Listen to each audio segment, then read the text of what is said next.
Welcome back to AM Northwest. You know, there's nothing better than a warm scone on a cool fall day. Here to share her delicious recipe, we welcome back the author of Sanctuary Chef, our vegan national treasure, Amy Webster. Always great to see you. Thank you, Oh Helen. my gosh. Yes, scones with an orange twist, right? Yes, orange and cranberries. Oh, okay. Yes. Perfect. Yes, I know. It's really exciting because, Yeah. you know, it's perfect for any kind of brunch or a dessert. You really kind of scones fit in a lot of categories. So, and it's really simple. I'm going to show you how to make it. Okay. So quickly though, I just want to say you attended a witches gathering the other day. I this did. weekend, Yes, that's Tell me about right. it. Yes, and I had the scones there. Yes. We had the best time. It was a bunch of women who get together just to support each other. Yeah. In the month of October with a love witch theme, and it was so fun, so much food, and lots of, you know, just kind of friendship and support. I love that. Yeah, it was really, really wonderful. Yeah. It's something we all have to do. It's right, really kind of exactly. Yeah, fills your soul. Absolutely. Okay, so for this recipe, we're going to mix the dry ingredients. Okay, what do you have in here? So that's just sugar and flour, and I'm going to ask you to add the salt and the baking powder in there and mix that up and get the dry stuff going. Okay. I'll do the liquid. I've just got some Just Egg, which is plant-based egg. I'm using the Just Egg. It works really well. Just like eggs, I just use 1/4 cup for 1 egg. Okay. And then I'm going to add some heavy cream. Heavy cream, we have some great brands now for vegan heavy cream. It's amazing. I like the Country Crock of all brands. It's got a lentil base. It's made from lentils for the protein. Okay. But there's also the fat element in there that makes it nice and thick. But yeah, there's so many brands out there now. It is amazing. It is, yes, it is wonderful. Some vanilla there just to give some flavor. Yeah. And I'm going to add the orange zest into the liquid here. Okay. Then, once I have all this in, we're going to add it in here, but first we're going to put the butter in. So let's add the cold butter in. Yes, and the colder the better. It just kind of makes it flakier. Yes. And then I use this thing if you want to, and just I do it until the butter is like pea-sized little pebbles. Yep. And that kind of breaks it up and gives it, you know, disperses it through the powder.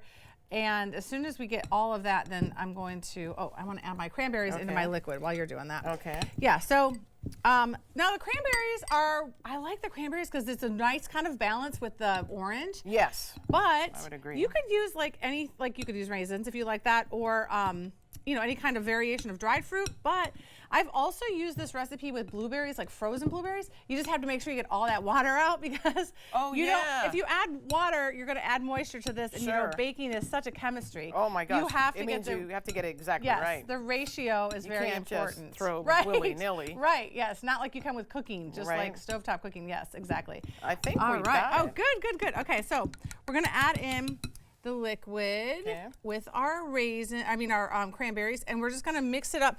We don't have to mix it forever. We just want to mix it until it's a nice dough, and then we're going to clear our space here. Okay, I see flour here. Do you want yes, it on there? yeah, thank you. You got it. And then I eventually, of course, when I'm home, I just kind of go for it with my hands here, but I'm going to make a simple dough. It's not that hard. You don't want to, we want to knead it just long enough to mix everything. We don't want to go too long, maybe like a minute of kneading. Getting it together, make a nice little dough. It's kind of fluffy and soft. And of course, I clean my hands constantly when I'm in the kitchen. I bet. Okay, so we have a nice dough here. Yeah. And what I do is I kind of break it in half, divide it up, and I do it in 2 parts because I want to have depending on how big you want your scones. You can make them really small. I mean, if you want to serve more people, I would really probably make this a little bit smoother, but I just want to be able to show you. Right, yeah. sure. So once you get a nice little rounded kind of pancake, maybe a little bit thinner, I use a pizza cutter and cut it into 8. So just into 4s, and then again through the, Now, you know, they don't have to be this shape, but I think scones being triangles like this is kind of traditional and fun. I agree. Yeah. And then I put them on the baking sheet, and then I use a little bit more of this Just Egg to brush them with egg. And you don't have to do this, but this kind of gives it that shiny kind of coating. I like that. I do like that. That shiny and like smooth coating. So I'll just brush them, and then I'll sprinkle a little bit more sugar on because, you know. More sugar. I like that too. So I have a little sugar here.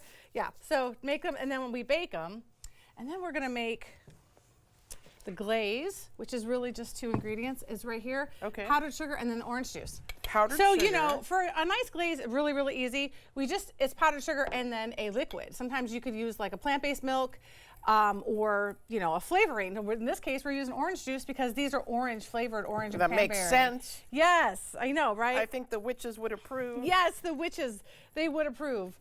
And then I'm gonna just kind of drizzle. Okay, Oh, yeah, I think I got it perfect. smooth. Okay. Yeah. And I just like to drizzle it on there. Look at that. I know, isn't that nice? Yeah, that's very pretty. Yeah, I know, it is so easy. And the egg wash really does make, or that wash makes it shiny. I like yeah, that. yeah. And if I was doing this maybe like a fall, like a more of a pumpkin flavor or something, I might use brown sugar on top. Yeah. When I'm baking, you know, and I mean, you could use any kind of flavoring here. So it's really, really a nice, versatile recipe. And then I also noticed that on the sample that you have at front here, you use an orange zest on top. Yes, too. I put orange zest in the liquid, but I'll add a little bit extra on top just for like a nice garnish. Now, which one should I try? This one? Oh, I think you should. Well, you know, it's up to you. Do you like it like this, or do you like it like that? Okay, try that one. Okay. All right, I'm gonna try it. Mmm. That orange is so good. Really good. I add a little extra of the orange zest. I really like it. It kind of pops out a little bit, right? It's nice and fresh. Yes. That's the perfect morning scone. Yes, isn't it good? Yeah. Good. Oh, thank you. Wow, I love it. Thank and you. vegan on top of it. Yes, exactly. It's easy to do. You know, long gone are the days where it's hard to find the vegan products that we need. So Oh, very it's easy to do this. Yeah. Great job. We're going to put the recipe on our website, but again, she has the book Sanctuary Chef Amy Webster. Always good to see you, Helen. sweetheart.